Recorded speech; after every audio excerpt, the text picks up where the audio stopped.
خواجہ قطب الدین بختیار کاکی سب کہہ دو رحمت اللہ علیہ، بڑا ولی ہے، بڑا ولی ہے۔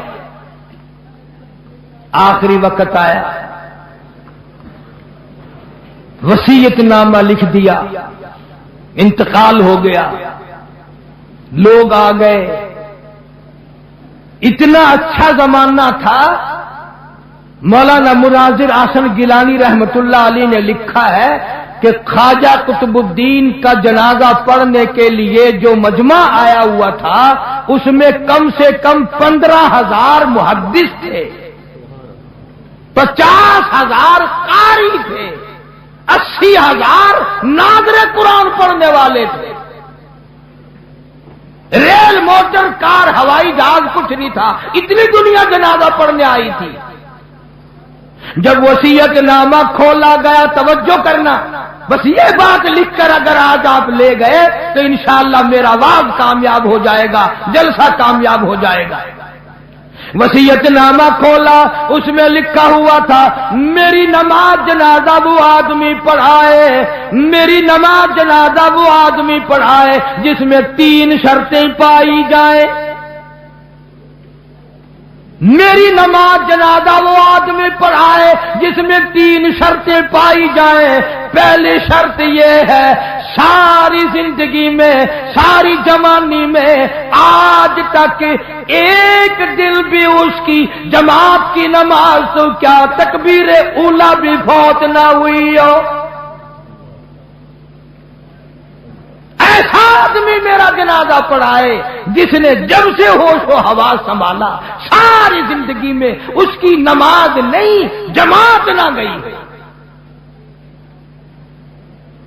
پہلی شرط تو یہ، اور دوسری شرط یہ ہے میری نماز جنازہ وہ آدمی پڑھائے جس کی ساری زندگی میں کبھی تہجد کی نماز قضا نہ ہوئی ہو۔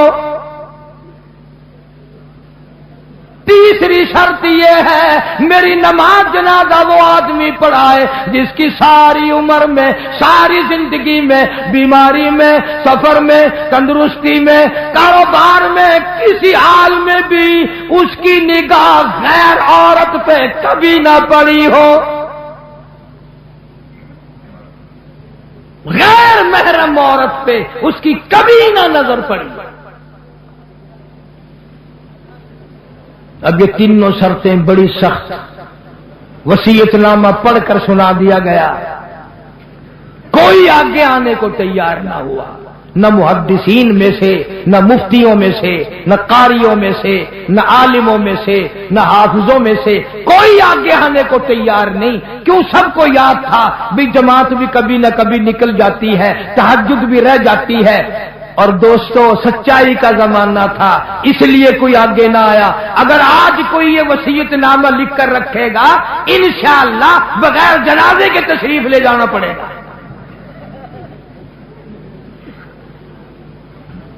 اگر آج کر ایسا وصیت نامہ بھی لکھو گے، ایسا ملا آگے آئے گا جس نے کبھی فرض بھی نہیں پڑے، وہ کہے گا چلو چھوڑو یار، اور نہیں اخبار میں فوٹو تو آئے گا۔ تینوں شرطیں بڑی سخت، خواجہ قطب الدین بختیار کاکی رحمت اللہ علیہ کی لکھی ہوئی شرطیں۔ صبح سے لے کر شام ہو گئی، عصر کا وقت آ گیا، جنازہ رکھا ہوا ہے، خلقت خدا کی آئی ہوئی ہے، نہ کسی میں یہ شرطیں پائی جائیں، نہ کوئی جنازہ پڑھائے۔ عصر کی نماز کا وقت جب قریب آیا، ایک آدمی صف میں سے نکل کر آگے آیا، جنازے کے قریب آیا اور منہ سے کپڑا اٹھا کے کہنے لگا او خواجہ تجھے کیا ملا، تجھے کیا فائدہ پہنچا، تجھے کیا چیز حاصل ہوئی، جاتے جاتے میرا پردہ کیوں کھول گیا۔ آج دیتا کہ میرے رب کے سوا تیرے سوا کوئی نہیں جانتا میں کیسا ہوں. آج تو نے میرا راز کھول دیا. میں سمجھتا ہوں کس کو لکھ کے گئے ہو, کس سے جنازہ پڑھوانا چاہتے ہو. مجھے پتا چل گیا تھا پر میں اپنے آپ کو چھپانا چاہتا تھا. او خواجہ مجھے دنیا میں کیوں ذلیل کر دیا. اب دو باتیں ہیں, اگر میں اپنا راز بچاؤں تیرا جنازہ پڑھانے والا کوئی نہیں, اور اگر تیرا جنازہ پڑھاؤں میرا راز نہیں بچتا. کون ہے آج میرا پردہ بچائے؟ تو نے تو اپنا فائدہ کر لیا, میرا نام لکھ کر چلا گیا, شرطیں میرے بارے میں لکھی ہے. آج کے بعد دنیا مجھے کیا کہے گی؟ ابھی موت نہ جانے کتنا دور ہے. اگر اس کے خلاف ہو گیا میں کالی کملی والے کو کیا منہ دکھاؤں گا؟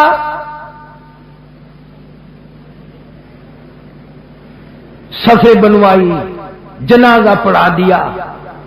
اور پشاور کے لوگوں, تم میں لکھے پڑے لوگ بھی ہوں گے, میں تاریخ کی طرف سے ذمہ داری سے کہتا ہوں کسی نے اعتراض نہیں کیا کہ تیرے اندر یہ شرطیں نہیں پائی جاتی.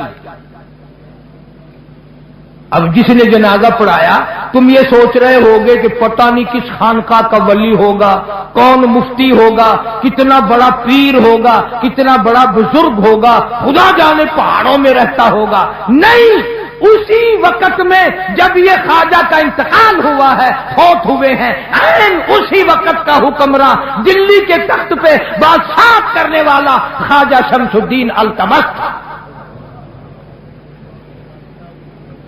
کبھی بادشاہ ایسے ہوا کرتے تھے کہ ان کی جماعت کی نماز نہ جاتی تھی, کبھی تہجد قضا نہیں ہوتی تھی, کبھی غیر عورت پہ اس کی نگاہ نہیں پڑتی تھی. آج غریبوں, مزدوروں اور ملازموں تم سارا دن بدنیتی سے 100 عورتوں کو تاڑتے ہو, اور مرتے وقت تمہیں کیا ملے گا؟